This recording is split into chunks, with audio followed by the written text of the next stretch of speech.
T-minus 3, 2, 1,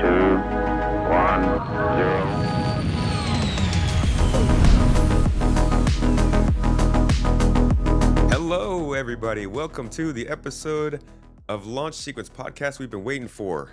Episode 200. I haven't built up any anticipation for it at all, but it's here.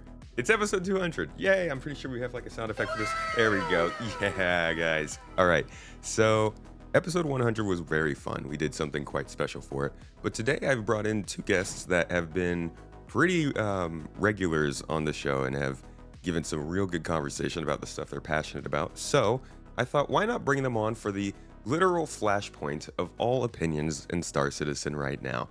Because who cares about master modes? Actually, no, somebody commented on a video. You mentioned it. It's coming now. It's the comments already. Someone is like, but what about master mode? Is master mode gone yet? You know? Oh man, I was literally like, it was a comment. It's like, but what about Yogi? Like, dude. That's right, commenters. Your job on the YouTube video is to make the entire comment section about master modes instead of the topic at hand. And now it's gonna be. I'm sorry. Today we're talking about item recovery, though. We're just jumping from like one flashpoint to another, and this is a big one because it changes the way a lot of the people play the game, even if you're not doing PvP or more combat related stuff. So thought I'd bring in folks who have put out some of their own opinions on the topic, and who I have been wanting to talk to again for a little while. How are you guys doing? I'll start with you, AstroHistorian. I almost called you AstroPub. Okay. How you doing? You're not sharing on Discord, by the way. So yeah. There you go. Yeah, you can't be poking and pointing at you. Sorry, live. It's for all the supporters and live folks who are here. That's how you guys can see it. I'm doing good. Hello, I am the AstroHistorian, the AstroPub, the dude behind the captain's table. But I'm doing good. How's Star Citizen 4.1 been treating you?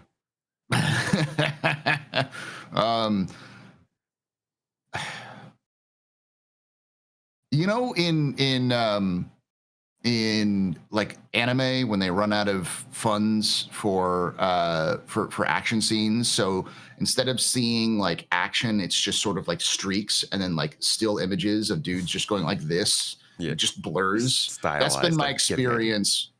That's been my experience of just Star Citizen. It's just like every time I'm playing with another person, it just looks like either the funniest, weirdest animation glitches where someone looks like they're like prone and just sliding like super fast around the ground, or it's like joop, joop, joop, joop, joop, joop. I want to have that, that pew sound effect from anime where they like just move across the world real quickly. So desync is the word of the day with 4.1. All right. Other than that, it's been pretty good. I'm very happy that they got a Banu in the game finally. That's very exciting. I love. Cool. Well, to be fair, he's like 1/3 of a Banu. I don't know if you've seen that picture circulate on Twitter.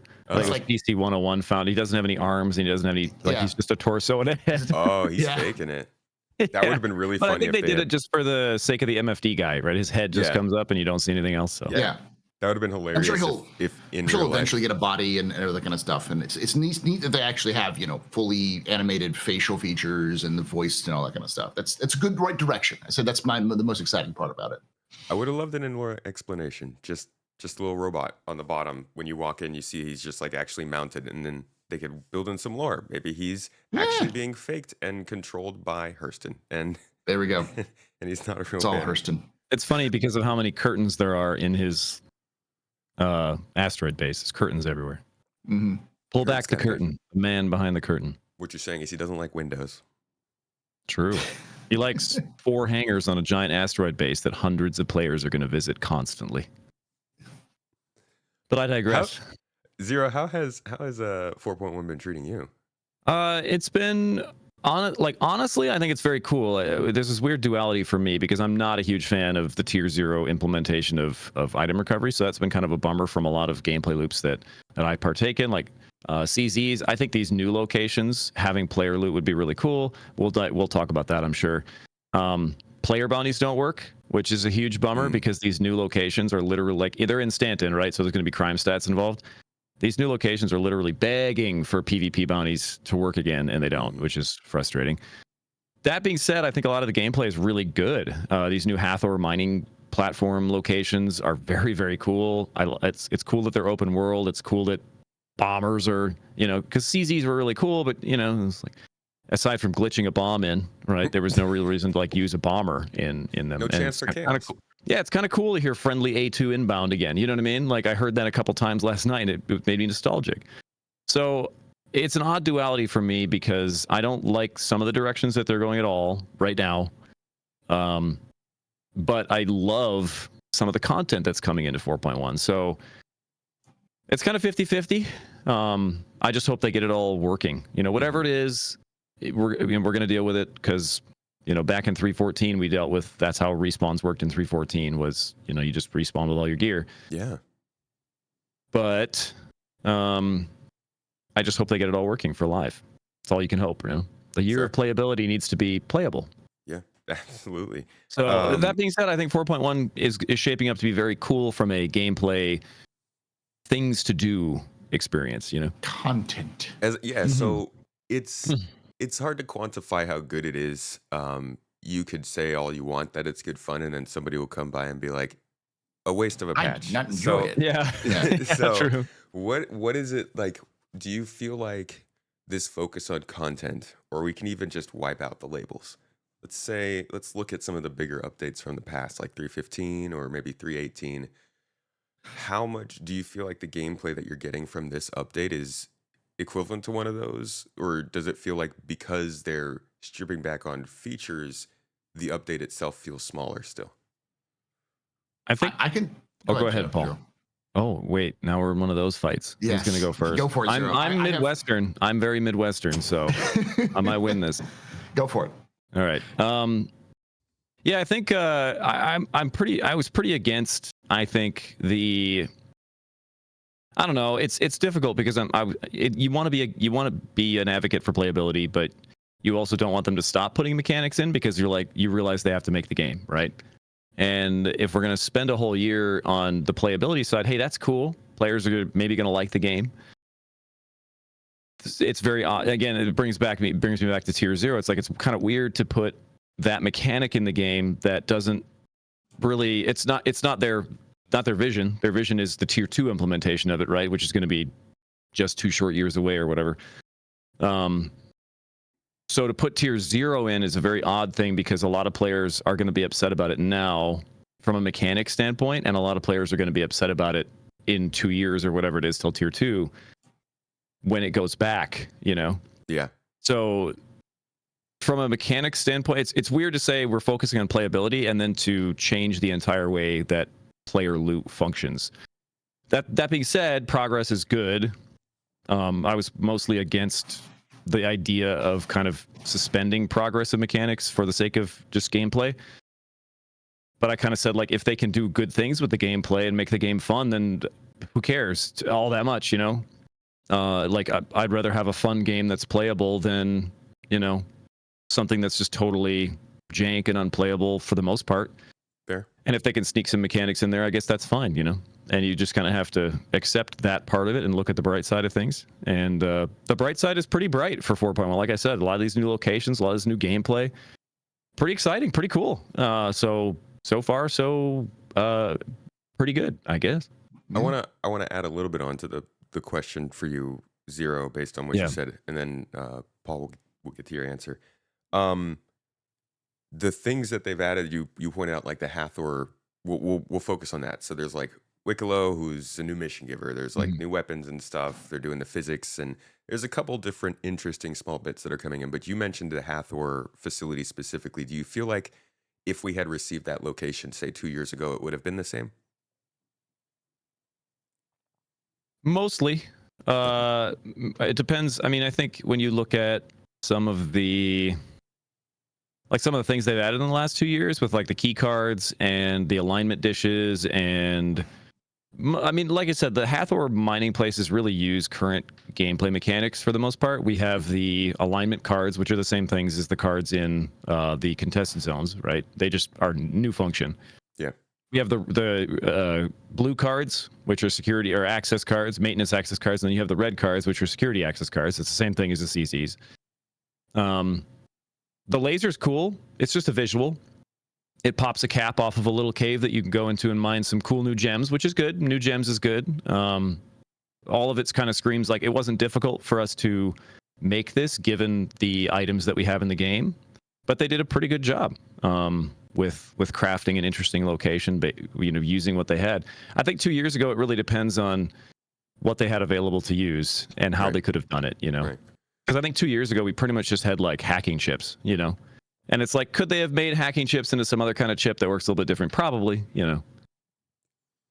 I feel like 2 years ago, they would have put like sandworms as a card on the roadmap, and then they would have put orbital mining platform on the roadmap, and then they would have put new chips, security chips on the roadmap, something like that. Like, I do feel like they've learned to maybe not hype things up as much, but also it sounds like to you it really screams we're making content out of what we have rather than trying to which is put what they depth time said. towards So new there's stuff. no surprise there. Yeah. Okay. Historian, for you, how do you feel about like this compares to other updates in terms of size and sort of significance? It's a weird update because like I don't think there's any one up like what Align and Mine feels like, with Hathor in general feels like, is Ghost Hollow. It's like an evolution of Ghost Hollow, which is not a bad thing at all. I mean, Ghost Hollow is a very interesting location, but it's also one of those situations where, like, I just pulled up the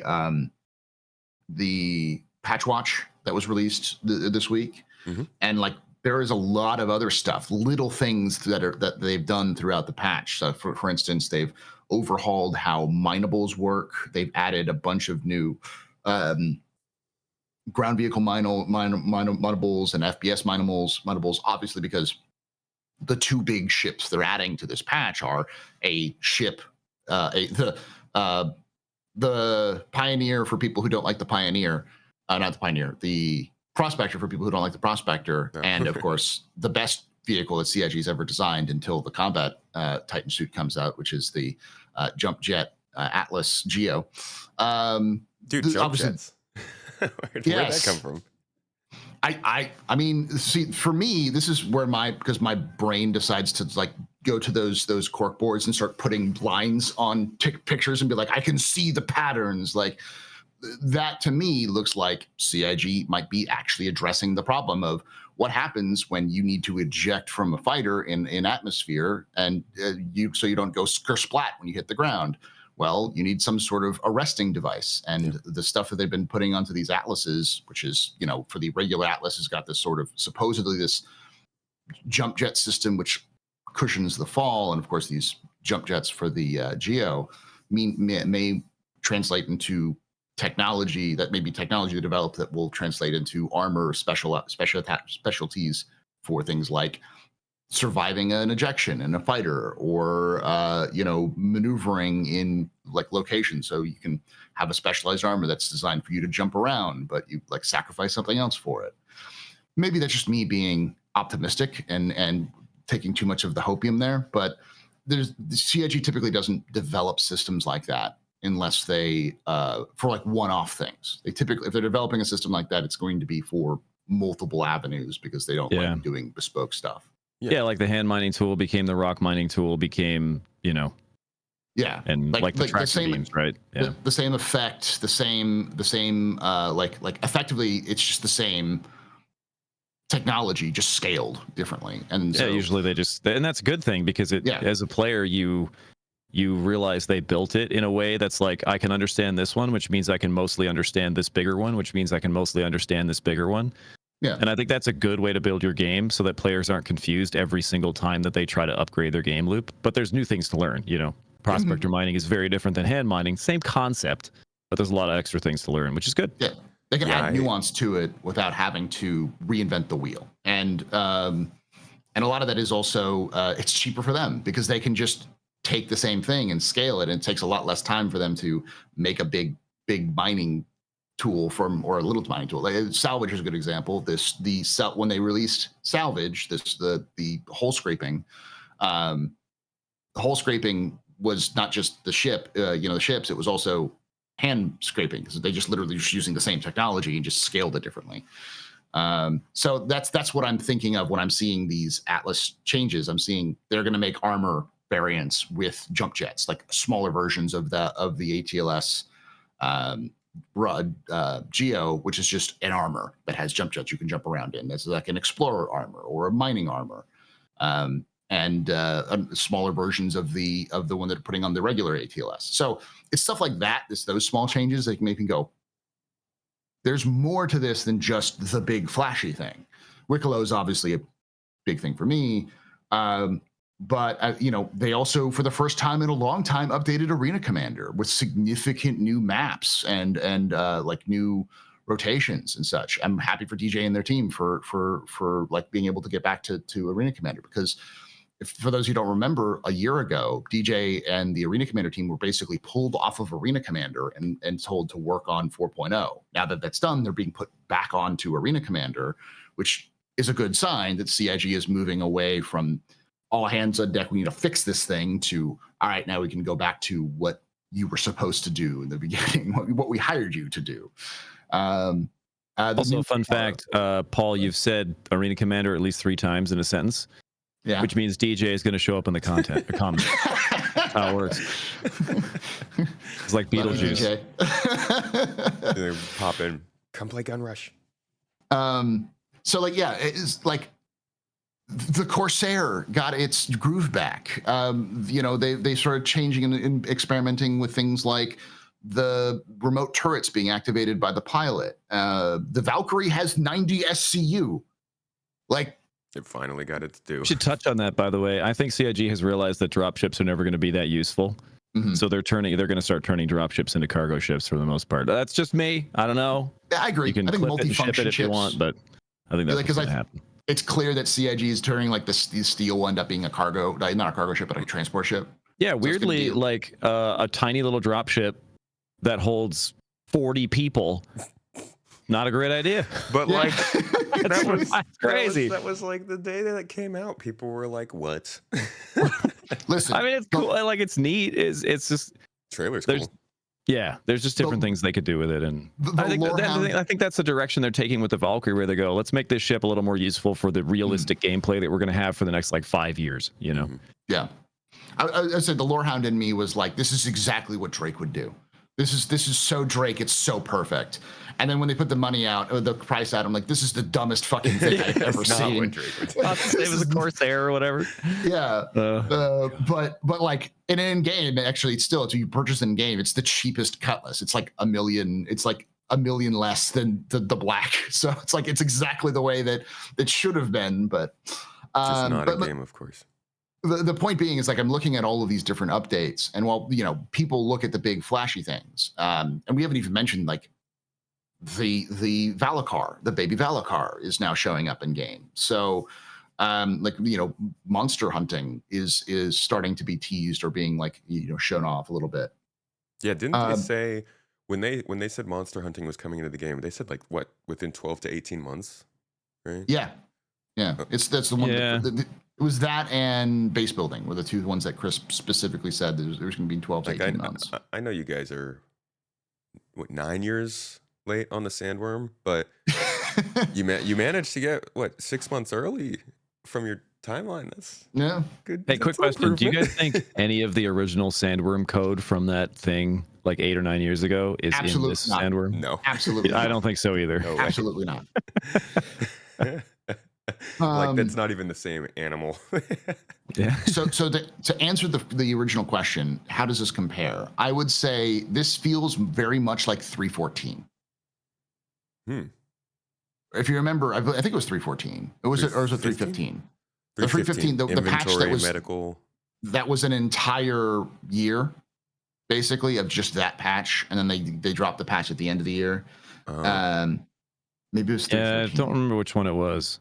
It wasn't 16. I know 3.15 was a 17. very big patch, and then 3.16 stabilized 3.15. It might have been 3.17. Went a long time. It was 3.17. I think this feels like 3.17. This feels like the August patch of 3.17. Yeah, because 3.18 was in PTU while I visibly aged, and then when it came out, nothing worked. Yeah. So 3.17.2 had like that. It was that weird update that everybody's like, it's not an update, but it was kind of a big update? They increased the number of players from 50 to 100. They Oh man. that was the visual updates, back end code updates. It was all of these like little small playability updates, which The golden AI age of should player would. bounty hunting was 317.2. Yeah. Yeah, it's like it was all of this is what it feels like. It feels like 317.2 because it was just like this, or all of these things that players have been asking for, or were just unceremoniously put in. Like they didn't make an announcement. They weren't talking about improving the code. It's like someone at CIG was just like, what if we do this? We can get more people in. Let's test it. And then they did it, and then they got more people in, and it wasn't like falling apart. And they were like, we did it. Here you go, kind of thing. That's what it feels like. A lot of these, like by the way, Arena Commander updates. I remember all of those assets we made for Crossroads of Crime. Well, now it's in the universe. Enjoy it. You know, it sounds like the main point is they're actually doing some playability stuff. Like the stuff they're doing is not just big flashy. It's not just kind of like treading water. It seems like a lot of these things are figuring out the player issues that maybe we weren't thinking as much about when they say playability. Like jump jets to stop you from splatting are good. Because we've been debating this for years, and we can't do parachutes because different atmospheres. We need jump jets at some point. And at all times, people are asking, they're like, where is it? When is it going to happen? We think it's going to show up in ISC for some time, and we're going to see a whole bunch of development in the engine and all this stuff that we used to go through. But instead, they're just like, oh, here's a new suit. We got jump jets working. It's kind of like, okay, so now we can maybe think by the end of the year, we won't die when we jump out of a spaceship. All they really need to do is whenever you eject from an aircraft in atmosphere, you should have a gadget on your back or on your person there. You can pull a ripcord and it just inflates a couch underneath you and then attaches you to that couch. Because if you guys don't know this, you could fall from orbit sitting on a couch. Okay. There we go. Any couch or a chair or anything, because you don't take damage when you're in an animated state like that. And that's all they need to do. Well, actually, all they really need to do is when you eject, they just need to keep you in the seat until you land. Yeah. And you would survive. Okay. Yeah, you won't die in the seat. What I need to know is if that couch can also protect me if I'm accidentally just like pile driving my ship into the ground. Can I put the couch on the outside and it still make sure? Because that's more common. You know, I bet there's a way to attach a couch to a weapon hardpoint at some point on your ship, and it would save your ship. But your ship would become invulnerable because it's attached to a couch. Replace the Idris railgun with a couch. The only downside of it this just patch, fires couches and deletes planets. Anyway, sorry. the only I was like in the same theme. The only downside of this patch is that I forgot who it was, but they found out that we were having fun and clipping like houseplants and turtles to our chests, and they were like, no more fun, no fun for you, and remove that ability. So, well, you know what they say, worst man. patch. If you're putting the turtle on your chest, I can't loot it from you anymore. That's because it's the Xi'an ambassador's son, and I'm taking him on a cultural exchange. He's enjoying my criminal escapades so that he can learn what not to do when he becomes the next emperor of the Xi'an Empire. All right. I saw a guy who had gotten a turtle attached to his gadget slot on his back, and it was pointing straight outwards, which the obvious jokes were made. You know, that was pretty funny. That was in one of the PTUs. It didn't make it to live, obviously, but. But when you attach it in a certain armors, it looks like you have a little tactical papoose. Like he's just sitting inside your little armor piece, and like those little feetsies out and stuff like that. So like when you're flying, it'll look like his feetsies are on the like controls doing things. It's like, this is adorable. Why do you hate adorable stuff, CIG? All right. So we've talked quite a bit about 4.1. Why don't we get to the topic of the show, folks? What y'all came here for? We're just gonna be shouting at each other from here on. No, we're going to talk about item recovery, the system coming in. It's starting at tier 0 with 4.1, which by the time you're hearing this podcast might be live. It's likely coming by the end of March, which I think is also something to mention is like they're actually doing a decent job of sticking to their timelines on these updates. And I hope that continues because they've never consistently been able to hold that together. But it's going to be coming soon. And there's a lot of frustration with it. I want to first start this out with why people seem to be so frustrated on a majority level, because there's a lot of different reasons. But then we're also going to talk about like the things that this is doing for the game to help it. So let's start with XeroState problems. Well, it's hard to quantify all the problems. I've thought about this kind of a lot. but there are some serious problems. To be fair, I think there's some of those serious problems are things that CIG could figure out given the scope, the landscape of Tier 0, right? First off, I don't think Tier 0 belongs in live. CIG has talked in the past about we don't want to do any more Tier 0 implementations of certain things. Yeah. And I think that, to me, I think this would qualify as one of those things you shouldn't do a Tier 0 implementation of, because this Tier 0 implementation does not match their vision. Even though it is a step towards that vision, it doesn't match their end goal. It's going to confuse players, frustrate players now, and it's going to frustrate players later when they bring back full loot, whenever that happens. Yeah. So to me, that creates two situations where you have players complaining, and it's like, why don't you eliminate that? It's kind of the brainwave I had, which may not make any sense to anybody at CIG, but I think the Tier 0 belongs in a tech preview channel, and I think they should incentivize people to play that tech preview channel with hanger rewards, and say, hey, we're going to do a 24-hour focus test of this new Tier 0 thing in tech preview. You're going to get a Spectrum badge, or you're going to get something on your hanger if you play for 2 hours during it and, just respawn and test it out, And I think you'd get thousands of players doing that just because, we like little shinies. It's all you need.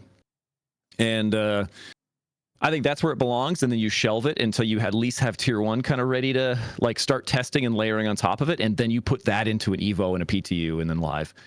That's just me. I think it creates a lot of problems that people like Zach, one of the developers, is having to do things like the grenade launcher's time to kill in 4.1 now is 4 seconds, because and that's only if you have direct hits. You have to hit the person with 3 grenades, 3.5 grenades to kill somebody, which means the grenade launcher is useless compared to other guns. So they literally had to make a gun essentially useless because of the problems this Tier 0 implementation was bringing up.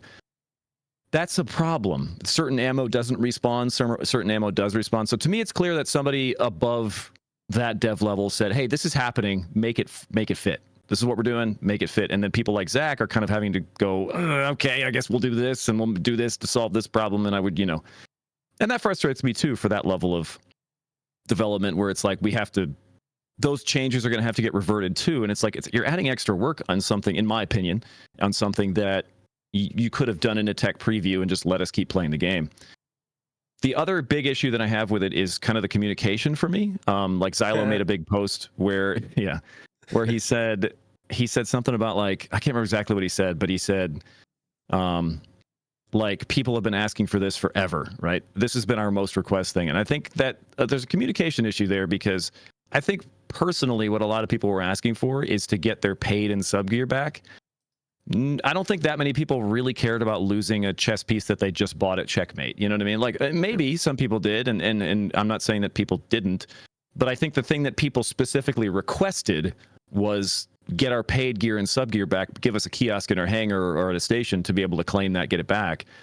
And they took from that, apparently, you would like to have everything back every time you die. And it's weird to see that duality of what I've seen the community ask for in my experience and what CIG has perceived the community, or I don't want to say using as an excuse, because I'm not that kind of conspiracy guy, but is kind of conveniently utilizing to say, hey, item recovery was super requested. You guys wanted this, right? Yeah. It's I think some people like it, and I'm not hating on somebody for liking it. I just don't think it's going to be good for the game. I think I'll add on to that real quick, that I do know, I kind of understand where CIG is coming from, because there is something else that people have been asking for, but this also isn't the answer. For Tier 0 isn't the answer for this, which is, so many people are like, hey, there's a lot of friction if I die and I lose all my stuff and I like my stuff, can I just buy it back? I don't want to have to go to every single outpost where I got the one color purple armor, arm armor piece to be able to get my stuff back, or have to buy 1,000 different copies of it just so I can make sure I have my unique style. Because MMOs are all about fashion in the end game anyways. So people are like, hey, is there a way I can create a set that I can just buy back? Which is what Tier 1 is supposed to be. And I think CIG Tier 1, saw Tier 2, yeah. What CIG saw that, item recovery and this idea are the same idea. Let's just merge them together, which is that whole CIG trying to make a system to solve the problem rather than doing a bespoke answer. And then decided that, well, it's going to be too long, and we missed item recovery when we were supposed to put it in August. So let's turn down the noise and throw this at people because people will stop complaining at us now. Like, here you go, shut the fuck up. That's the kind of the feel is. It's like stop screaming at us. All right, here's your McDonald's, shut up. And it's like, you know, the knockoff McDonald's, local McDonald's that's like no one likes sort of situation. It's, you know, the broken McDonald's ice cream machine. Yeah. The smelly dumpster in the summer. Sorry, it's childhood, man. We're gonna get you a McFlurry, and it's you live right next to McDonald's. No, thank God. I just walked past one. Oh man, and as a personal vendetta against McDonald's, he wants just ice cream machines not breaking tier 0 to come into the game. Those freaking those dumpsters in the summer. Whew. Yeah. So it's a little bit of a knee jerk. I actually want to jump in on that point a little bit because I do feel like there's some level of almost like,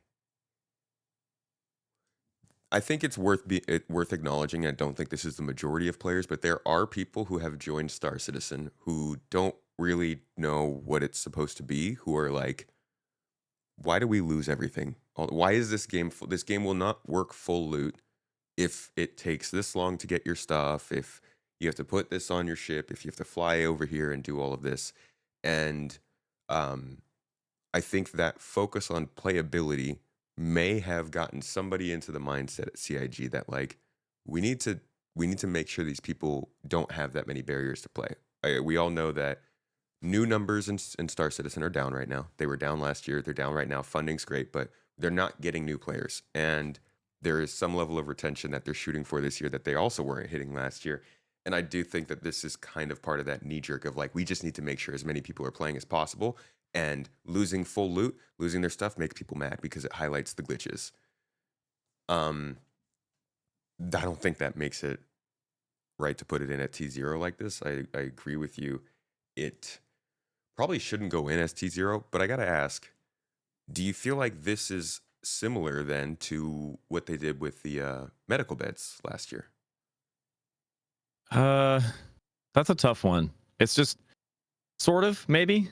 I think the irony of the medical beds is like, I think that's a pretty straightforward change where you're probably going to improve the quality of life of the players that use the medical beds to the point where you're actually going to retain players. Like it's going to do what you want it to do, even if it's not lore friendly or not, you know, maybe not gameplay friendly in certain ways, right?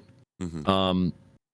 I think that the goal of retaining some extra players might be achieved by that one. I think this one, personally speaking, I think loss to me is a big part of a lot of video games that if you take away too much of that loss, it becomes very boring. It becomes a Battlefield type of game. Really and not does. Exactly, but I just Watch mean... your mouth about Battlefield. Well, so I'm a person, I don't like really any match-based games. I don't even love Tarkov. It's kind of fun sometimes. But anytime where I drop in and there's a time frame and then I leave, to me that just gets repetitive, it gets boring. PUBG, all these kind of things, right?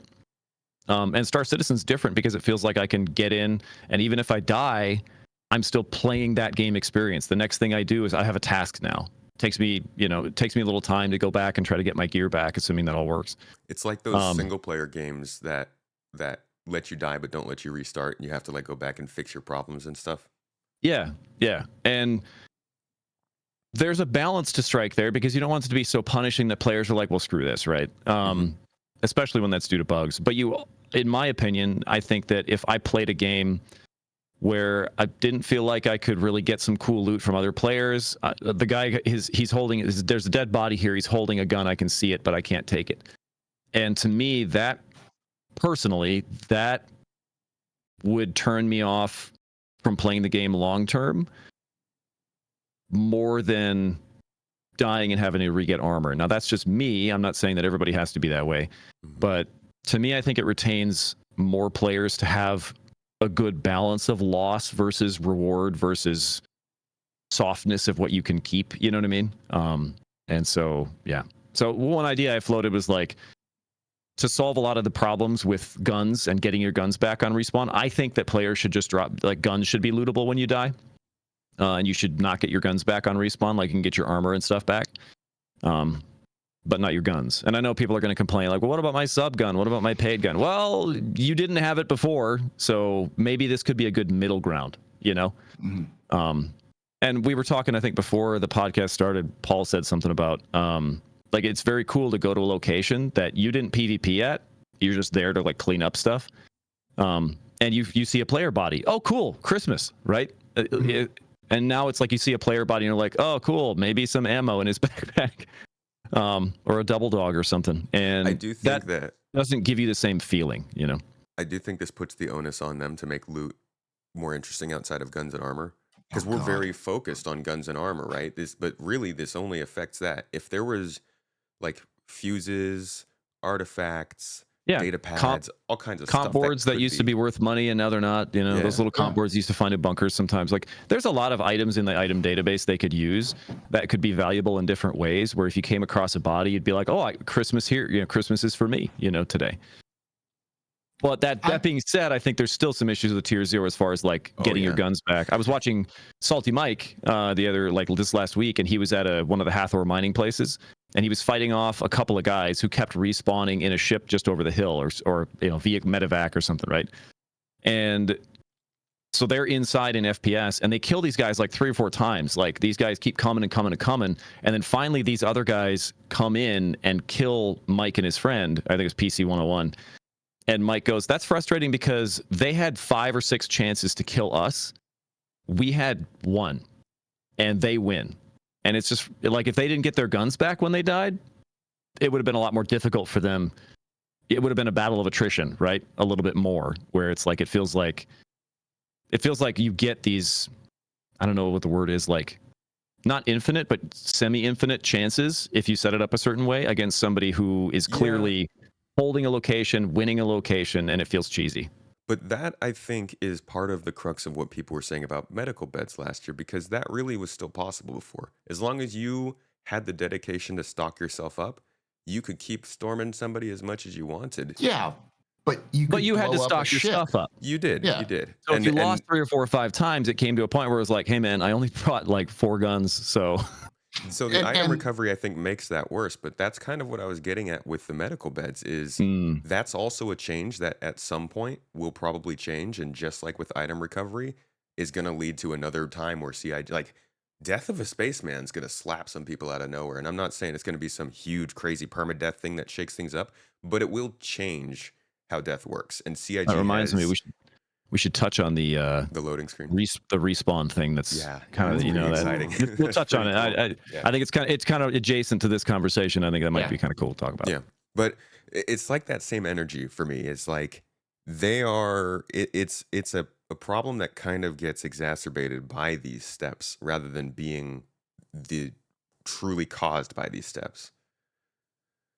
So I don't know. I think Tier 0 is definitely something that did not need to go into the game, but at the end of the day, I think that it's another one of these just like knee jerk, we got to get it playable, we got to get people into the game kind of thing. And like you said, it's probably not incredibly thought out. In fact, let me ask you guys this. How do you think this delivery changed since we saw them talk about it during the last August? No, 2 Augusts ago. During the cargo recovery, remember that we had those 2 ISCs, and at the end of the second one, they talked about unique item recovery. They had those guys walking down Daymar, and they got hit by the truck, and they were talking about, we're going to have a kiosk, and you can go and get your items back. How do you think it's changed since then? Significantly. Well, from that to this is totally different, you know? I mean, this is like some magical force that can, instead of printing your DNA into a person, prints your guns into guns. Yeah. Does it seem like they're still going to go back to a key? I mean, with Tier 2, they're doing some kind of, you go back and you reclaim stuff, right? How is that different from what they said before? It might not be that different. I think maybe that ISC might have been here's our idea, right? Yeah. But it wasn't really telling us the details in depth, like how it's going to function. You know what I mean? And that's subject to change. It's just like any ship they put out, right? Subject to change. Y'all can hear me, right? Yeah. Yep. Okay, good. My mic was acting up for a moment. I was like, what's going on? this is not the same thing.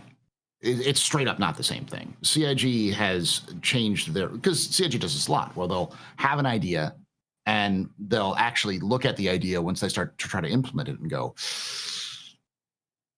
this isn't going to work. Or let's combine these ideas because we don't want to make a bespoke solution to a problem and then spend hours and hours of doing this. And then we come up with an interesting solution later down the line. And then we spend, 3 months working on this project that we then are going to abandon and then move on to something else, You summon the deep magics. No.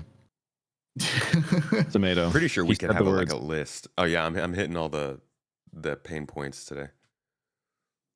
Yeah. I should bring back hover mode, but only in space.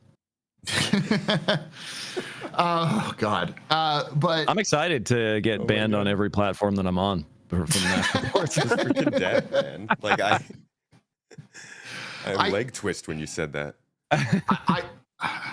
I am going to do a brief defense of the tier 0 because I do think that no matter what, it's going to be more popular than it is unpopular. I do think it's going to cause a lot of problems, but even looking at the announcement page, just from the thumbs up and thumbs downs, last I checked, it was like 700, 800 up thumbs ups and like 500 thumbs downs. And the conversations I've had with people and I've seen comments on it, it said it's definitely controversial. I mean, I've had people say it's only controversial if you're on YouTube, if you're a YouTube content creator, and I'm like, come on, that's right, not a Twitch content creator. He said it. Yeah, not me. Yeah, well, that's what I like. It's only if you're a streamer. It's like it's clearly controversial. There's plenty of people who have opinions on it, but I also think that the majority of people will see this as sort of removing friction. Like that's the one sort of benefit of this is that it removes friction because, as you said, like how many times have you died or something went wrong and you lost everything, and it's like it takes a long time to prepare for this game. Especially if you're doing groups, you need to be able to like be in the same place. You need to get your ships ready. You need to move places. Your respawn doesn't work. You get sent back to another star system. Yeah, and all it takes is one mistake, and suddenly you're 3 out. It's like 30 minutes to 2 hours to 2 to 3 hours to be able to regroup and do things. Yeah. And part of that is it's Star Citizen is part of the whole like appeal of Star Citizen. So this is more of I see CIG seeing this and players seeing this as more of we're going to remove the friction of the problems we have right now. And the reason why we're just doing it like this right now is because to do all of the other things would require crafting and a bunch of other things which we haven't made yet. And this is something we can reduce the problems right now. That said, it still feels like they're doing it to reduce noise. Mm-hmm. So, but like there could have been a solution where instead of you getting all of your gear back, you get your gear back on a timer, or they just add a timer and it just regenerates back into your ASOP terminal for gear. Yeah. They have a gear, they have timer solutions. Like they have the solution for getting your ship back with timer. They have timer for like rentals. They could use some of that technology, I'm sure, to be like, claim your items. Your item will return in 10 minutes or whatever, But that, and I know CIG would be like, but that's just a temporary solution. Like this is also a temporary solution. Yeah, it's all. I mean, I think what's difficult for me is I don't mind that they're developing it. I just think that it's maybe the way it's going into the game is not ideal for. I should say ideal for me, but just for. I don't think it's ideal for the game personally. I think there's better ways to go around it. That doesn't mean that it won't benefit some players, but like we talked about a little bit earlier, I think that player retention won't get better from this. I think it might short term. Like people might play another month, but I don't think you're going to make a lot of players who want to play, oh, this is the game that I want to play for years, by making it so you get one set of gear and you never lose it. You're not going to get new players coming in just because, oh, I don't lose my gear when I die. It might even turn off. Oh, that's nice. That feels like an MMO that I'm used to. I think they want the old players. And you're going to put in tier 1 and they're going to lose their stuff again. And then they're going to, well, screw this game, That's a big thing too, is the whole like, like one of the biggest problems with master modes wasn't that master modes was bad or good. It was that people had gotten used to how flight worked before they added master modes. And because people got used to that flight mode, people paid money for experience that they asked for, that they saw, and then suddenly it changed. They go, I'm not okay with this because this is completely different from what I've promised. And that's the same sort of thing that's happening with what will happen with tier 0 is that people get used to this. And if CIG doesn't quickly turn this around and turn this into tier 1 or tier 2 within, I would say, the year, you're going to have situations when they actually implement tier 1, people will go, but I don't want to have to pay for my stuff to come back. What do you mean my stuff doesn't come back? This is ruined. Now I can't plan. Now everything's, I've built my entire experience around this game off of this feature being available. And now I have to, you're going to make me take time. I don't want that. Yeah, I think that's probably, I don't know if that's the biggest issue I personally have with it. Like, for example, we talked about this a little bit before the podcast, but I wasn't happy when something that like rock mining didn't work, right? Mm-hmm. I don't rock mine particularly. I've done it in the past, but I don't anymore. And when rock mining stopped working for like 3 patches, I wasn't happy about it. Somebody else lost their gameplay. That sucks, And so it's kind of odd that there's this duality of like people that appreciate tier 0's implementation for what they're going to gain from it, which is fine, that are kind of going, hey, shut up that you're losing your gameplay, we don't really care, up to this other group of people who want that, or who don't like the tier 0 is the way that it is. I think that there's some validity to both sides of it. It's just weird that there's sides of it and that there's such a big gap between them, because it's like I'm not happy when anybody loses their gameplay, if in my opinion they don't have to, Yeah. PvP is a minority of the community, but it's not like rock mining is a huge part of the community either. Or like I'm a smuggler. I like to do smuggling gameplay. There are like 7 of us that exist in the game because our gameplay doesn't exist. And our gameplay has been taken away multiple times when we actually had the ability to do stuff like that. And, we're waiting for more stuff to come in, but like every gameplay has a niche. And even in Star Citizen, it's just a big pastiche of niches that comes in to play the game. So, as a community, I think we should all be like at least understanding of other people's needs rather than just being like, well, I got killed once by a guy who was bored. Now all PvPers are evil. Kind of. Yeah, and it's frustrating, the duality of the polarization that happens in that, and as like I'm somebody like I'll go do PvE missions. I don't mind, I'll goof off, like instead of killing a player, I'll VoIP a player and try to help them with what they're doing or team up or whatever. But at the same time, like I feel for the PvE heavy players losing their gameplay when that happens, I feel for the PvPers well, I shouldn't say just the PvPers, because like we talked about earlier, if you're a PvEer and you come across a site where somebody died, it's cool to take their stuff. Who's not going to try to loot a player if they're laying there? You could have never seen another player in the game, and the first time you see one, you're going to go, is that a player? Oh, I'm going to loot him and see what he's got. And that's a cool feeling for anybody, not just PvPers.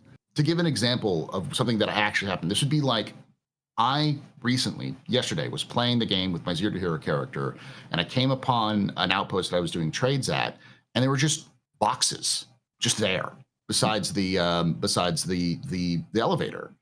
And I looked at them like they're not like mission boxes. It was just scrap and audio visual equipment. And I was like, free stuff. And I had it, and I went and sold it for like 300,000 UEC. And for that experience, that would be, with the current system, it would be like I show up, I see these boxes, I go, cool, free stuff. And it's like, well, this is someone's stuff that's insured, so you can't take it. There actually was at least one patch where if you took anybody's cargo, even if like, let's say that they were in their ship and they died, they hit the ground and they died, right? And some of the cargo spawned out. If you took that cargo, it was considered stolen. I don't know if that's still the case, but you literally couldn't sell a lot of it unless it was a certain type of cargo like slam or something, right? And that created its frustrations for those players who were just salvagers. They go down there, they come across, or there was a patch where if you salvaged any ship in comms, you would get a CS2. And then I took a lot of bounties of people who were in vultures because they just didn't understand what was happening. and they had a CS3 or a CS4 even in a vulture just from salvaging other players' wrecks at like Shubin and other places in comms, and they would just keep getting these crime stats.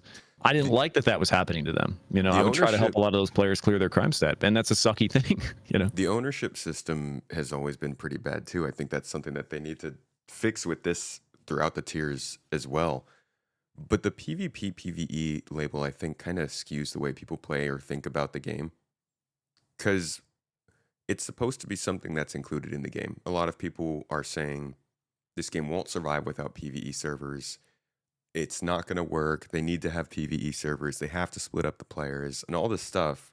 But at the end of the day, the point is not, well, in my opinion, when it comes to making a game, yes, you have to figure out how to get your funding and make things work and get your ratings and whatever. But the point is to make the game, right? The point is not to please a certain people. And they have this whole design that's based on this idea that you can fight people, whether they are players or NPCs. And I feel like we should get into this more into an idea of, I'm going into a combat zone. Because as soon as you tell somebody you're going into a PvP zone, they're like, no, I don't want to do that. But if you told them they're going into a zone where a bunch of NPCs might be able to kick their ass, they're like, oh, that sounds like a challenge. I'm into that. And when you start saying something like, if you introduce the Hathor mining locations and you were like, yeah, this is a PvP zone, you can PvP there. But that's going to scare a lot more people away from just being like, this is a sandbox opportunity where people might show up. And I'm not somebody who seeks out PvP. I don't think AstroHistorian, you are. Zero, I don't know exactly. You do bounty hunting, right? I used to until it stopped working. Yeah. But now, I just kind of engage with players as much as I can. It's not PvP, it's player with player, you know? Exactly. But that's what I'm saying. Like, it's not like everybody who's into PvP has a drive to just go and start murdering other players. But that's the idea that people get. And I think that builds this resentment to the PvP community that, oh, they're losing their gameplay. Well, they like to ruin other people's gameplay. It's like, no, a lot of PvP players are literally bounty hunters. They like to kill the bad players. Or pirates. Yeah, trust me, you guys want CIG to fix player PvP bounties, because people like me will go to the Hathor mining lasers to keep people like the PvEers safe from the people who are flying around killing everybody and getting crime stats. You really want CIG to get player bounty hunters player bounty hunting working again. Yeah, no, and that would create again. Then I think you and I are in the same boat when it comes to like what we want out of the game. I think we both want players having interesting interactions with each other. Having players having interactions that makes for unique, emergent gameplay. And that sort of thing is fun. And Hathor is a perfect example of PvPvE, because there's PvE encounters, there's PvP encounters, and having some sort of crazy three-way battle where someone shows up to do the aligner mine so they can get some materials so they can, I don't know, get a Wicklow favor. Then somebody shows up with their, A1 or being like, I'm just going to go here to kill people, and they're all wanted. And then suddenly PvP, bounty hunters show up and be like, I'm here to get money to kill these people who are trying to kill these other people. Creates an economy of gameplay. And it doesn't work if they split everyone up. It just, it doesn't. I also got to ask, go ahead. I was going to say, this sort of highlights the problem that CIG has right now, where the biggest problem is that there isn't really the systems in place that they need to make everyone's experiences the way it should be, the way that CIG wants them to be, to make sure that people's experiences with PvP isn't just this guy who's bored killed me and ruined 30 hours of gameplay without any consequences. The experience should be, this guy killed me, and now he's got a crime stat or he's now wanted, and so now there's a PvP bounty that's out on them, and now they're being chased across the universe because somebody else is like, well, this is my gameplay. I love hunting. I love the most dangerous animal to hunt, man. You're also going to have NPC bounties after you too. Yeah, like the faction hostility system doesn't exist, and that was a huge draw for me, at least last year when they were talking about it. I'm like, this is perfect. This will mean actions have consequences. You attack somebody like myself who's got headhunters rep, and you go into a headhunters area, suddenly they're like, you killed our friend. We're going to shoot you in the face kind of situation. Or you're in a situation where something bad's happening, and because you're being attacked, within a couple seconds, boom, headhunters show up and they're backing me up because this other guy is now bad. The person attacked me. So those sorts of systems in place, either players like dealing with other players or PvE solutions to PvP problems, don't exist in game, even though they're supposed to exist in game. So when you add all of this stuff up, that creates this sort of animosity between the various different gameplay styles, and then CIG just making it worse by trying to solve a PvP solution or a PvP and a PvE solution with the same brush. Two problems which they're solving with the same attempt, and in a way that is just going to be replaced in however long it takes them to replace it, and feels very, again, we're going over that, rehashing that, but yeah. PvE solutions for PvP problems is an interesting statement. It brings up another thing with Salty Mike that he was talking about a couple of weeks ago with this. He's like, one of our org's biggest gameplay loops was talking to orgs, right, that either run CZs or like they just want certain types of armor. They would contract us to give them like 100 sets of a certain type of armor, and then we would go into a place as a group, loot a bunch of those sets of armor, and then sell that armor to those orgs.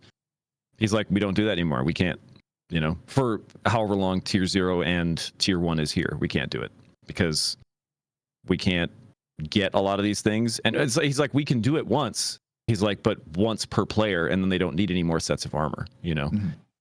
And he's like, it really killed it for us. Like the org was really, he's like, our org is really demoralized on that because that was like our favorite thing to do, And I know that's just one example, but at the same time, it's frustrating to see any gameplay loop lose its gameplay for me. Yeah, I've seen somebody else say this about how their org does looting and that they don't have any more buyers because people are getting that one and done.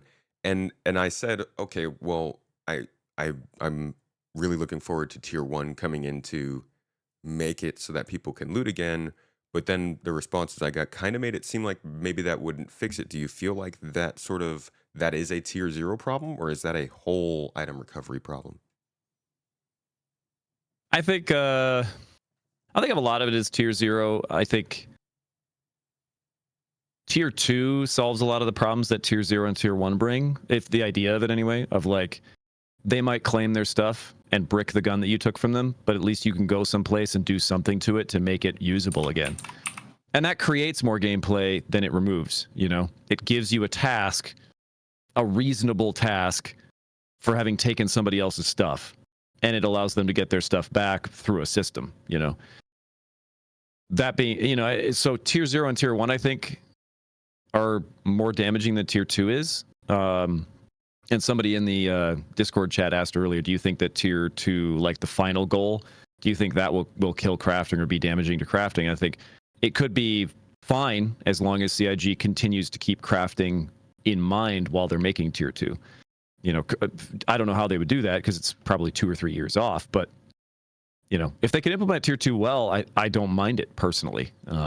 But tier 0 and tier 1 just don't really mesh.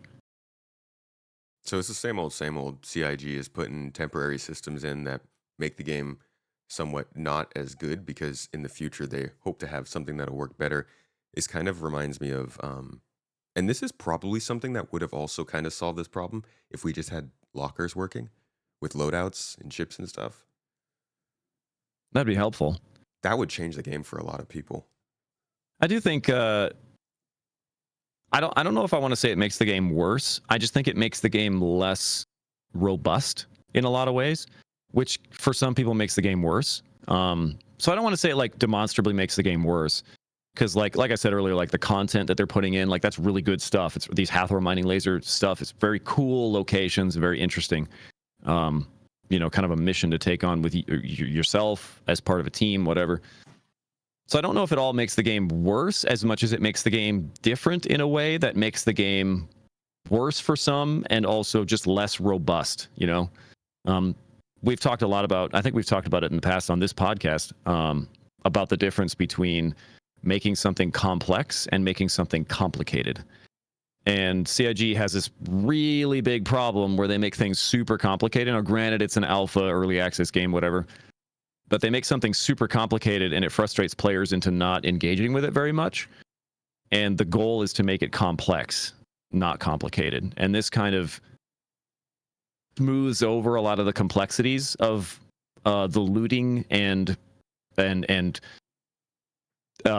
what's the word? And gear economy. Mm-hmm. Where it's like, oh, I died, I just have everything, you know? And it's like that kind of smooths over a lot of those complexities. The reality is, if you spawn at a station, most stations, you can buy a couple of sets of armor. You can buy 50 sets of armor in 5 minutes. You can.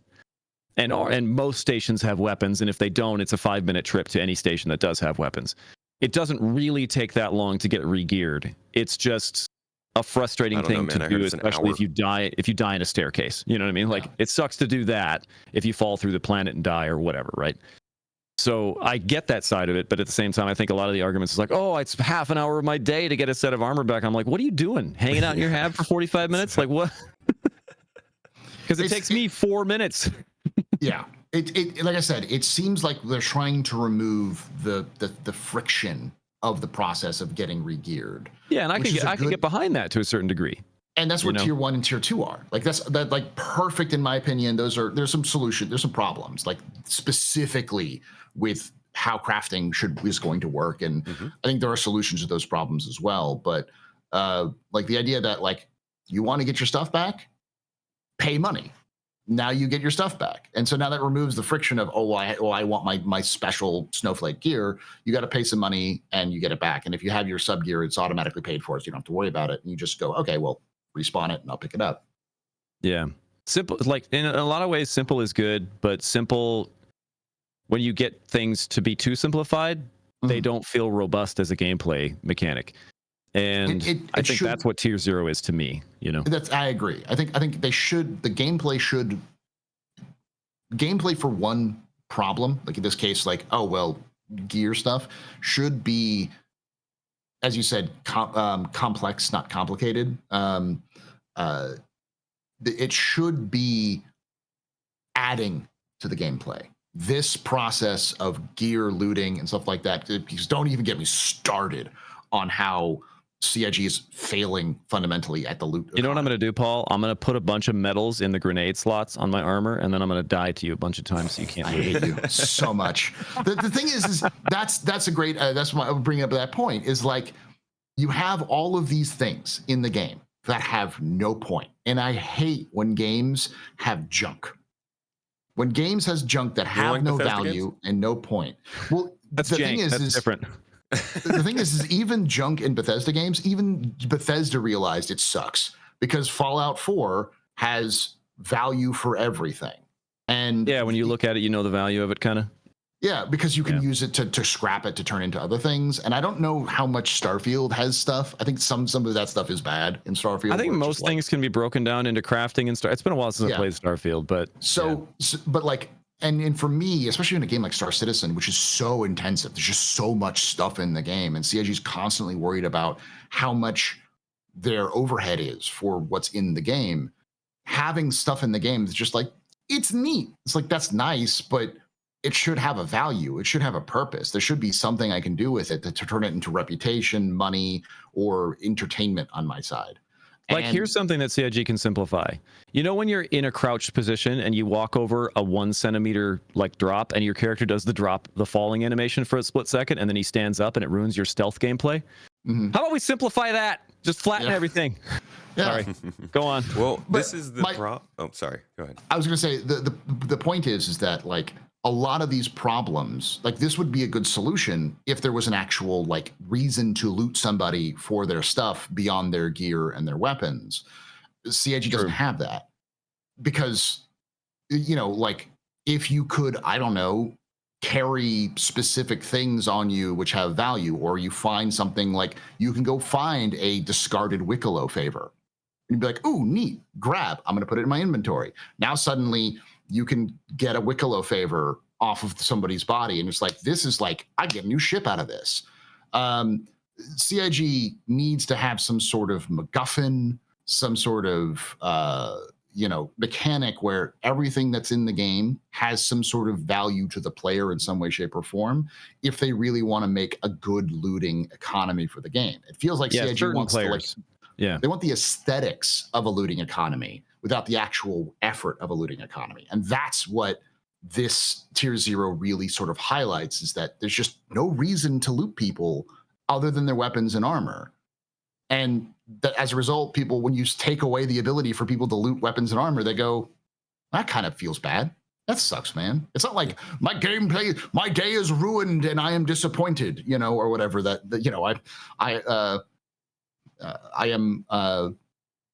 My day is ruined. I can't remember the meme joke of that one, but it's not like people are fundamentally hating the game now because of it. It's just more of a feels bad, and a feels bad is the worst part of a game when you have a feels bad, because it's like, this could have been this is a stupid problem. Like, I don't want to have that stupid problem. It feels bad in a game that I like. Why is this feels bad? You know, It's not intuitive for the game, and I think that's the unique problem that CIG struggles with more than probably any other studio. Is they've spent such a long time building this engine that now they're finally making the game and people are playing it like a real game, whereas it would have been an early access and they would have been able to maybe do stuff. And they're not just changing it like another early access game would change. They're changing like real fundamental things. Like, you can't just go into any old game and be like, yeah, so next week we're gonna make it so you can't pick stuff up off of other people's bodies.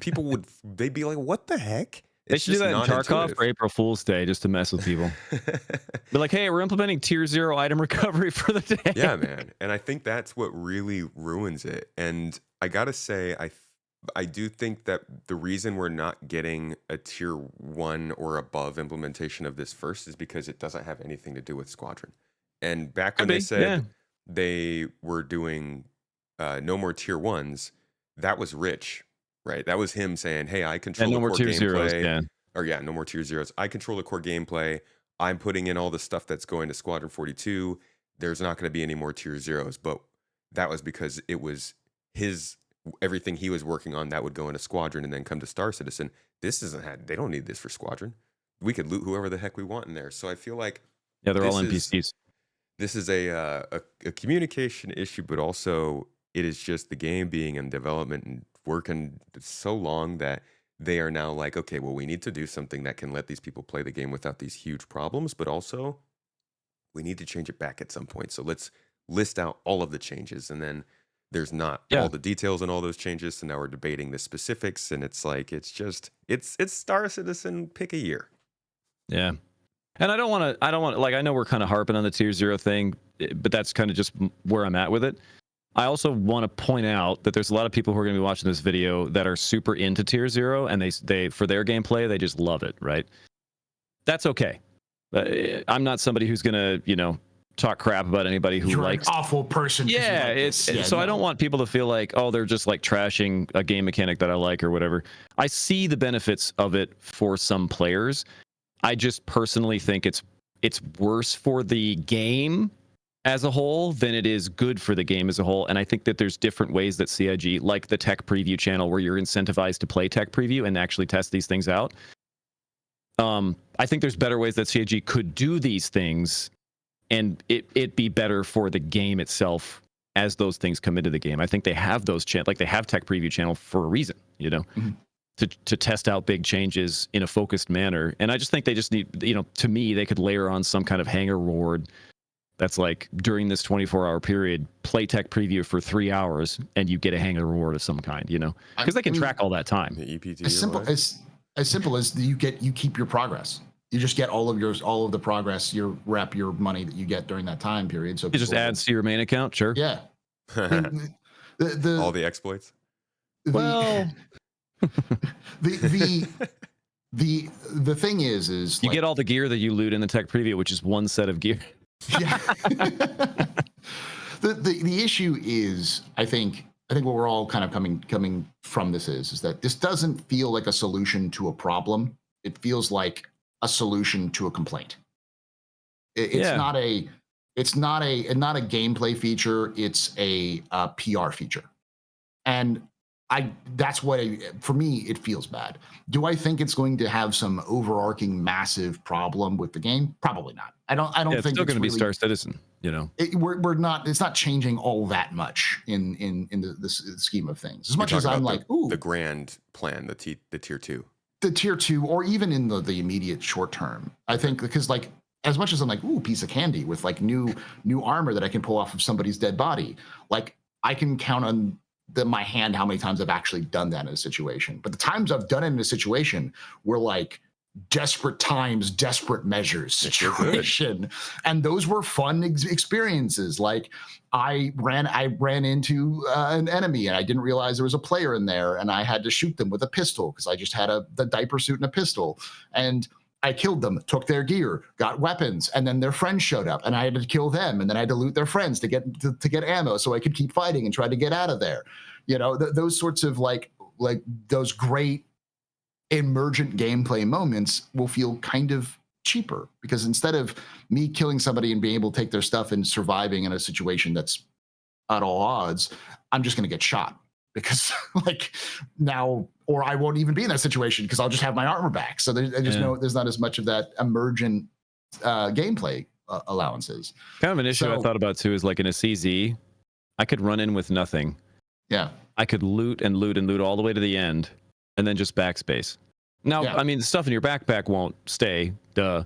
But like you pick up armor, you pick up backpack, you pick up weapons, you pick up, you know, whatever you're going to pick up. The best weapons in the game are in some of these CZs. And then you just backspace and you get to keep it. And some player who was running through the CZ that would have met you on your extraction, and you could have had a really interesting interaction or a fight or whatever, and you could have beaten him and took some of his gear. Now it's kind of avoiding all of that side of the CZ gameplay, which is not my favorite. But to cascade from that, it could be penalized. Well, what if they penalized backspacing? Well, it's interesting you say that. This is kind of what I was going to talk about earlier. Just touch on it. Is this respawn? What do they call it? Respawn instability or something that is kind of a rumor in the game. Regen instability. Regen instability. And I think here's what I think is going to happen. And you guys, I mean, feel free to input it here. I think that's going to be certain areas like contested zones where you're not going to get your stuff back if you respawn, like if you die. And I think it's going to be certain places in the verse where we've identified certain areas where there's respawn instability, and if you die here, you're not going to get your gear back when you wake up. Yeah. I think that's what's going to happen, but I could be wrong. Yeah. What? Yeah. Dark Zone from isn't that what's happening in the Division, where like in certain the Dark Zone, and there's a couple other games that do it too. I think like I feel like RuneScape might do something similar. RuneScape might be a full loss game still. I can't remember. It's been a long time. Or at least the areas where it is. I know there's other games. Yeah, and I think that's kind of a decent middle ground. But again, it's like, why don't we just not do tier 0 and just do tier 1? You know? Yeah, that's what it always comes back to. Because you're creating dev time to fix this tier 0. Yeah, and granted, there could be a thing in tier 2 where they say, hey, you died in a contested zone. You can't reclaim that gear. You have to go get it. Like you can't get your gear back if you die in a contested zone in tier 2. You know, with your little kiosk, like it doesn't show up on the kiosk. So they could take that system and go all the way forward with it if that's what it is, you know. So I think that's what it is, but I've been wrong before. So the thing is, they did not explain that.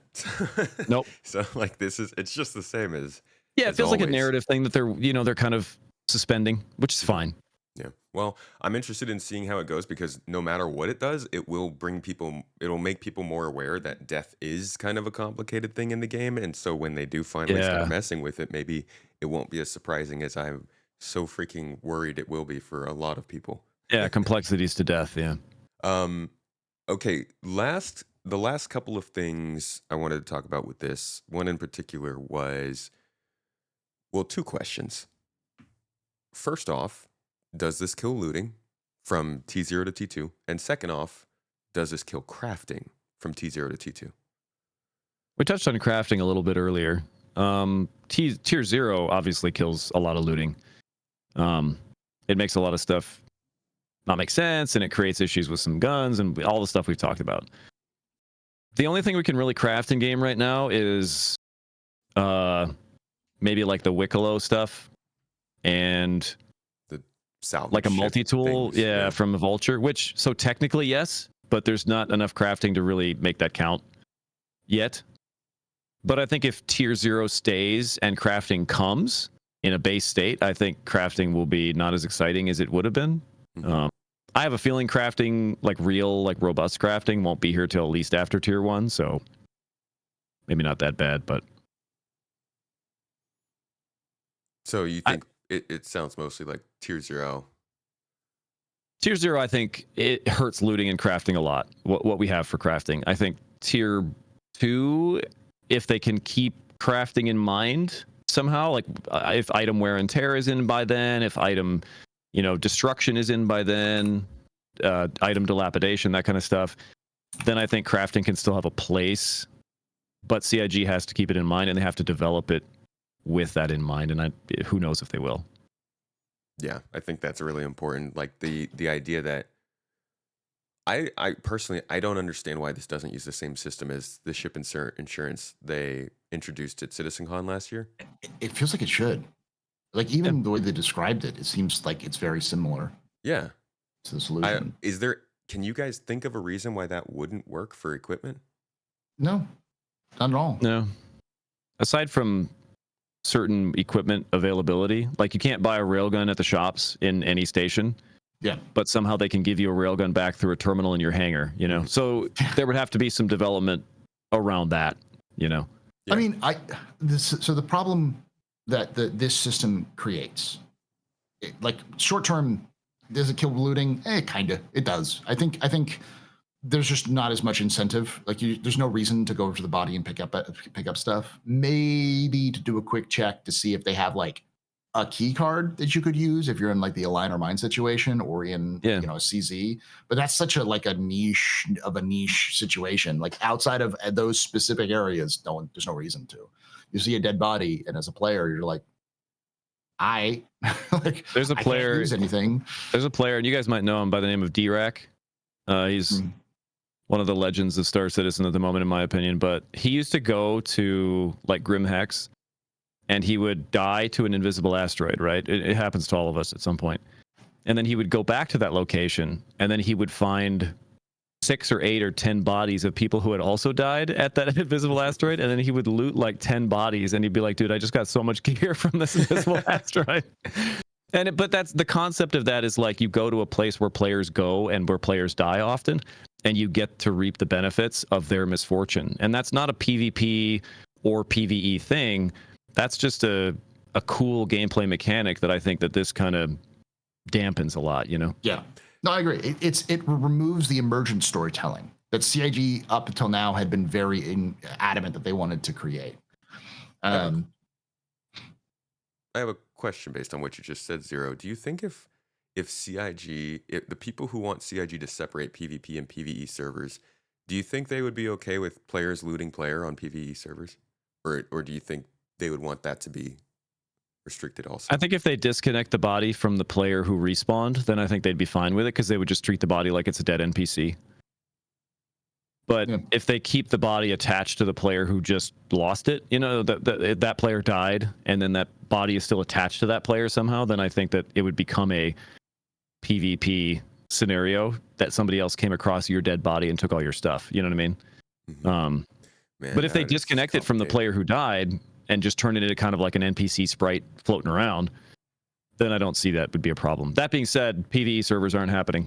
No offense to anybody who wants them. It's just that's a different discussion. If you realize for a split second what it would take to truly create Star Citizen as a completely where a player can't affect another player, you understand that PvE servers can't happen. True PvE servers can't happen. We wouldn't even be able to tractor beam our friend ships.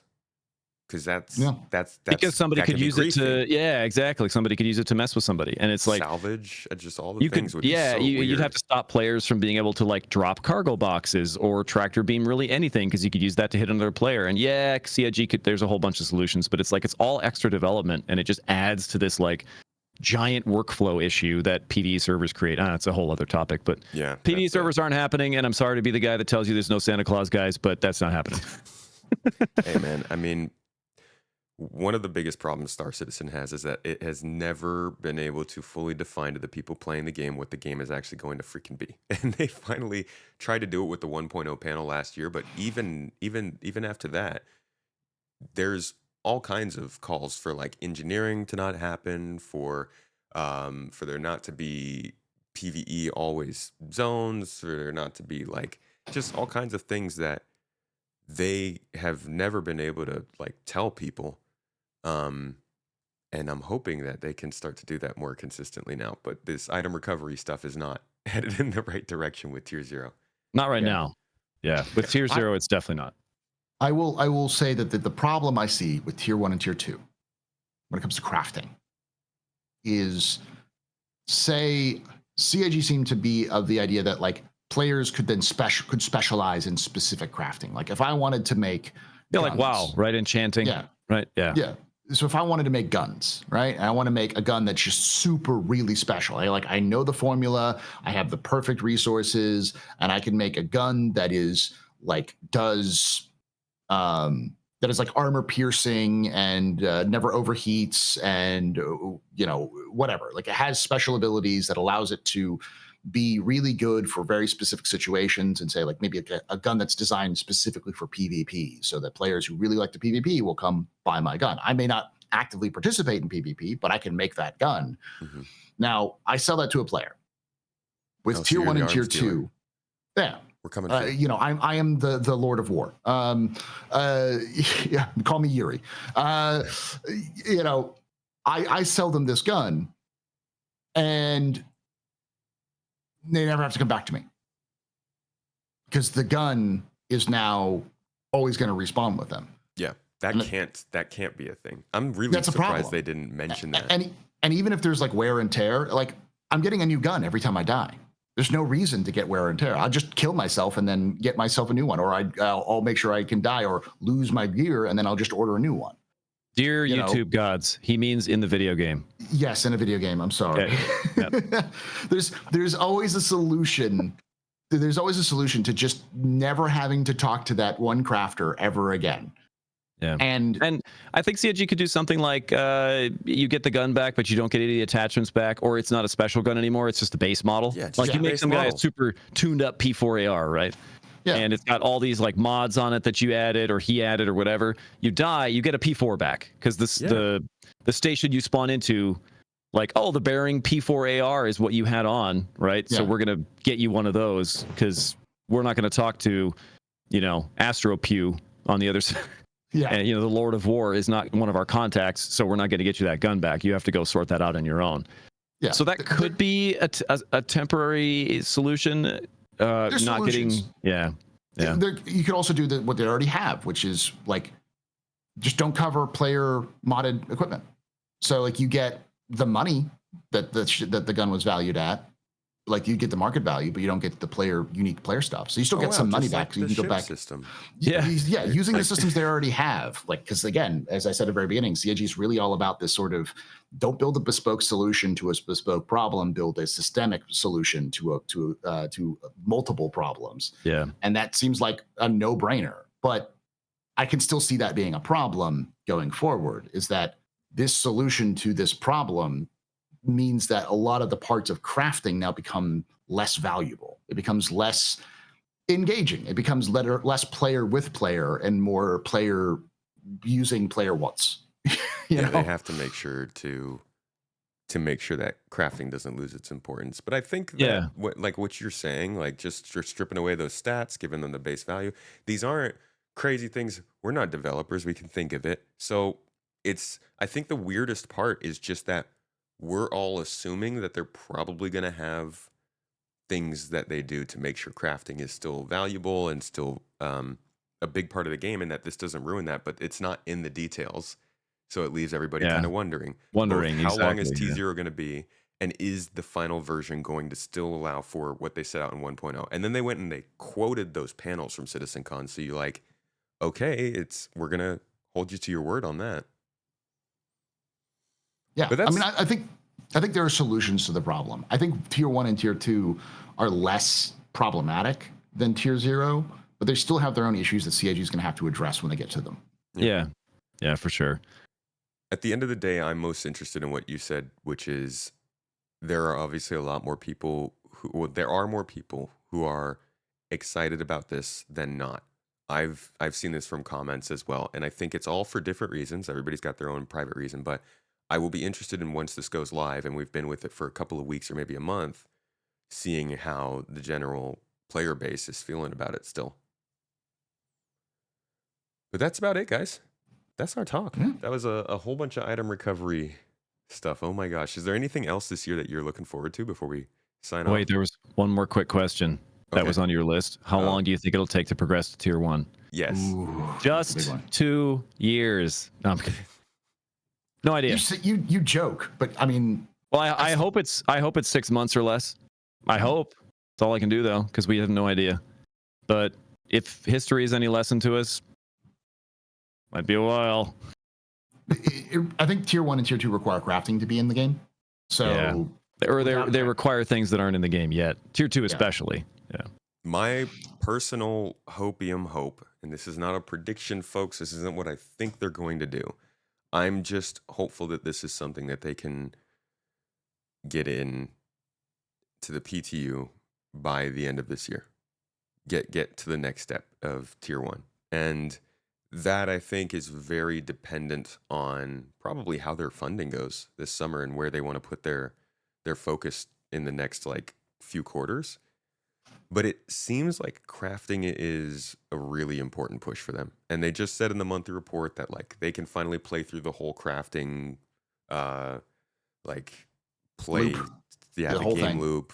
So, Is this like when Xylo said he played Squadron 42 all the way through in 2016? Almost Or- 100% sure. Almost 100% like that. I'm thinking it's probably something like a broken down or similar version of like what we saw at CitizenCon for base building.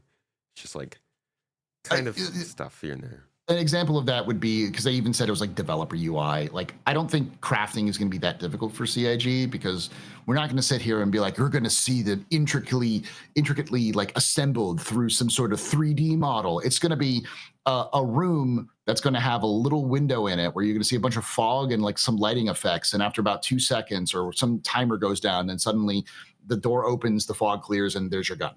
Like, Yeah. it's item spawning. It's just item spawning, but with a lot of, smoke and mirrors behind it, rather than Yes. being anything crazy. But then This is again, what the Wicklow one is. Like you turn in all this stuff to Wicklow, and he says, "I will make you a gun." And it's Yeah. like, nah, the game is going to eat these ingredients, and it's going to poop out a gun in my inventory, exactly. which is fine. I don't really care that much. It's a video game, but it's Yeah. that's the difference between complicated and complex. It can be Yeah. complex to say like, hey, we need all these materials, and you can get them here and there and there, and that's all complexity. But complicated is like, yeah, you have to, put this one into this machine over here, and you have to do this here and that here and this here, and then you have to wait 3.5 seconds, and then you have to pull this lever, and then it's like, this is getting ridiculous. Can we just poop out a gun in my inventory? I just want. Yeah, It's the journey. I love.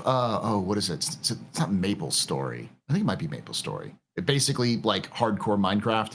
That a lot of people have been interested in recently. Whereas it's like you have to like lay down single like little tiny blocks pieces of a bunch of different, like you want to make a sword, you have to like lay out the sword form, and you have to like sculpt it properly, and you have to hit it a certain number of times and put it, like all that sort of stuff is complicated, and it's designed to be complicated because the whole point of the game is to be complicated. If your game is that, then it's fine. Yeah, but the Star Citizen is a game for everyone, apparently. So if that's the game for everyone, you can't make it complicated, Yeah, because it shouldn't there are be. plenty of people out there that are just going to be like, nope, just bounce right off that. So, They should not try to make this game for everyone. I think that will they be shouldn't. I agree, but a very big failure if they do. All right, Yeah, because guys. then they'd have to make the game for politicians. Ugh. Oh man, we'd have to give them like fake applause for doing. We'd have to make it so they could play for 40 years and get nothing done. Yeah, Yeah. and get paid for it. Yeah, make things get worse. You said, what else are you looking forward to in the near future? I'm gonna take my hopium hat on. All right, this is my Paul the White Knight coming out. No, that's the whole podcast, dude. That's all we do. True. If the YouTube Nix. comments, well, it's either that or you hate Star Citizen. Yes. Either that, one of Yeah, the two. you one tiny little bit You of changed, criticism, tomato. one little tiny bit of criticism, and you just hate the game, or one positive point, and now you're suddenly White Knight. Yeah, that's how the internet works. So I'm But ready to call you a White Knight. Go ahead. Okay, Nix. White Knight. Yeah. Oh, absolutely. Oh my gosh. I want to go home. All right, I want to go back to Loreville. No, all I'm right? actually I'm with you. I just want to go see Recco. Yeah, I want to see I'm a statue. I'm there with you. I think with the way that they're really trying to push content, I think that they would try and get that out by the end of the year. It's But content. yeah, they don't have to do much. They don't even have to. They don't have to include the Van Duel raids. They don't have to include outposts on the planets. They literally just need to have Levski, have some missions, have some factions, and then launch that space. But I don't know.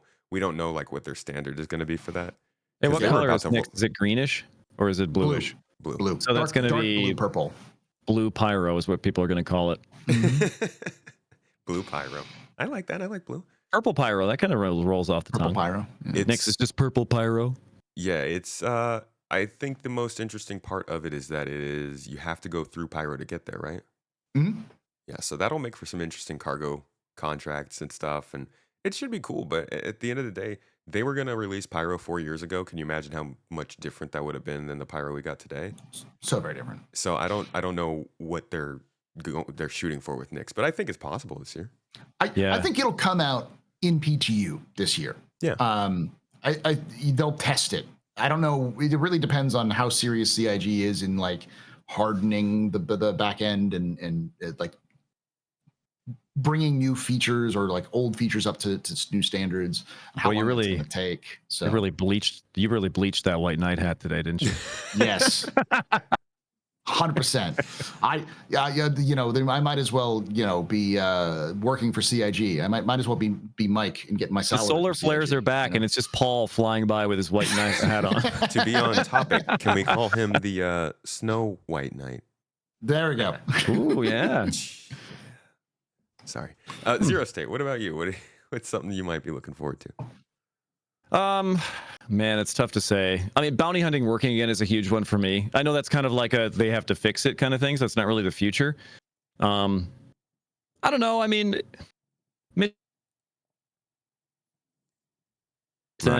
getting to the price of freedom with Twitch Pacheco was really cool. Working with Recco Batiglia, Nyx, which she's going to be in Nyx or whatever. I think mission givers and creating more of a narrative storyline, rep updates. So, and it's all kind of the same thing. I want to tell a story with my character. I don't want to go to a place and get a card and yay, ship or weapon or whatever, right? That's all cool, but it's not telling a story. I've always loved Star Citizen because it's not Battlefield, and not that I don't like Battlefield. Tomato, don't hurt me, but Battlefield doesn't tell as much of a story. I want to log in and I want to be able to play I want to create a story in a space that lets me do that indefinitely. Yeah, but the theme song, dude, it's so good. There's not a more hyped wartime theme song for a video game. Dun dun dun dun dun dun. Oh, it's so good. It is good. Yeah. I agree. It's. I will say there's one other theme song, which is the Helldivers theme song. That's pretty good. Da, da, da, da. Oh yeah. That is. It never gets old. But I agree with you there, Zero, on that whole So do I. thing. Like, story is a big part of it. It's one of the reasons why I like lore is because lore is just the starting point of a story, and seeing stories build out in the universe between players or between players and NPCs. That's interesting. That's engaging. That's why I play video games. I want to play video games to enjoy, to have a story. So. I think that's the quiet hype of 4.1 is this is the most story-based update we've ever had. A mission giver finally, which means they're probably going to get the other ones up. Well, we hope they get the other ones updated. Talk about me being a white knight. Yeah, Oof. I was going to say, I was like, can I have some of that copium? I mean, they have to get the other ones updated. It doesn't make sense to have the technology work and then be like, we're focusing on content, and then not fix the content you've already got in game to bring us some more stuff. But the mission givers, Hathor having some background, even Ray Ari being put in to like add a little bit more reason to the mission you're getting, I think is definitely getting people more interested and exciting in getting involved in their specific niche in Star Citizen, which is good. Good move on them. Yeah, I want to go to a place and be like, oh, this place is run by these people. Here's how I have to be. Here's how I have to behave, or here's what I have to do to work with these people. And it doesn't feel like you really do that. You open your Mobi-Glass anywhere in the system, and you can take a Wicklow mission, and then it sends you to certain places that you might already be. I know they just came in, right, 4.1, but it's always kind of felt like I'm in Crusader, right? The only difference is that I get Crusader missions that take me to bunkers that look suspiciously like the ArcCorp bunkers, Yeah. And there are some differences, don't get me wrong, but I want to be able to tell more of a story with different factions, reputations, people, Like the Miles Eckhart missions, right? It was a guy talking to you, and he was going to tell you, hey, I heard about what you've been doing with Hurston Security. I got a job for you. Like, that's so cool. Yeah. Or Yeah, Reco, like if you're in ArcCorp for a while and you're kind of being a little bit below the law, not Reco, Twitch will get in touch with you and she'll be like, hey, come see me. I got something for you. I've heard that you've kind of been looking for some work in this area. You've been kind of doing some things. And that's just really cool stuff, man. Yeah. It really expands your view of the game world. You suddenly realize like, oh, there's a lot more going on here I didn't know. And now I want to kind of like look for more. Yeah, clicking a laser and shooting it at a rock it can only... a lot of people love that stuff for eternity, But it would be cool to be like, hey, I've done like 2-3 hours of mining today. I made a little bit of money. Let's go talk to Konstantin Hurston and see what he's got for me. Let's go do something, Also nice to get a reason to click that button. Yeah, true. Like Konstantin Hurston's like, hey...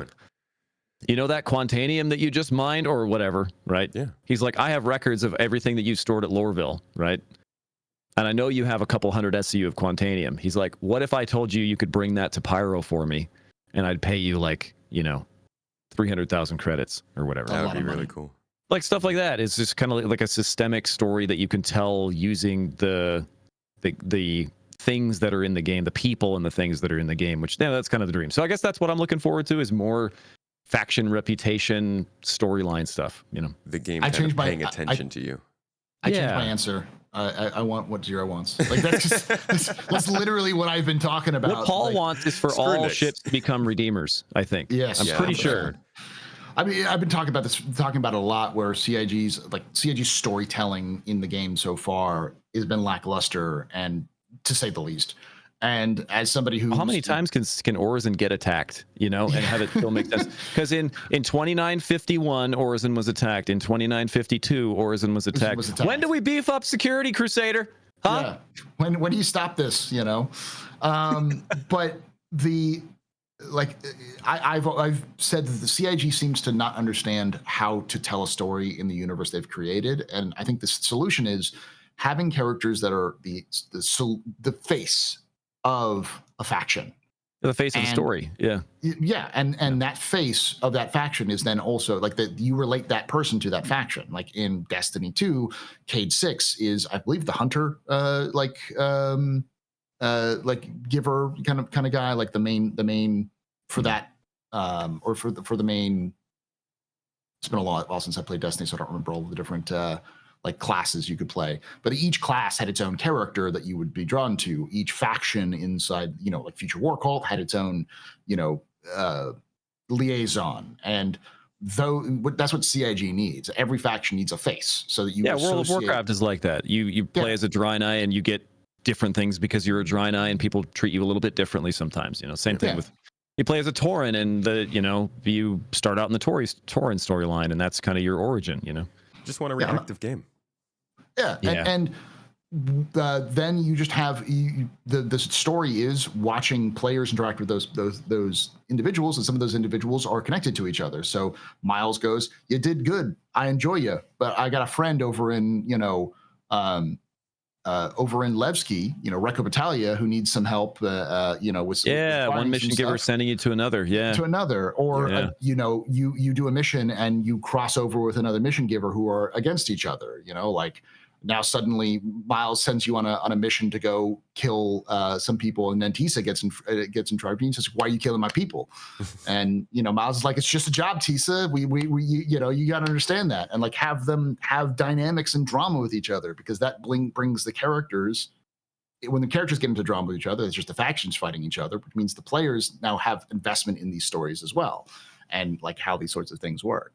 Mm-hmm. That's how I believe CIG should be starting to move towards, is allowing for these sandbox activities to become stories that they can kind of control, but that players become invested in and then understand, I need to pay attention to what missions I'm doing because my friend wants to meet me on ArcCorp. Okay, we'll go to ArcCorp and we'll go to the bar because we're just a good place to wait. And you go there to wait, and then suddenly your friend goes, "I'm wanted on this planet." And then whoops, ArcCorp security hates me. Why is that? Well, I may have attacked a caterpillar the other day and set a guy free that I wasn't supposed to.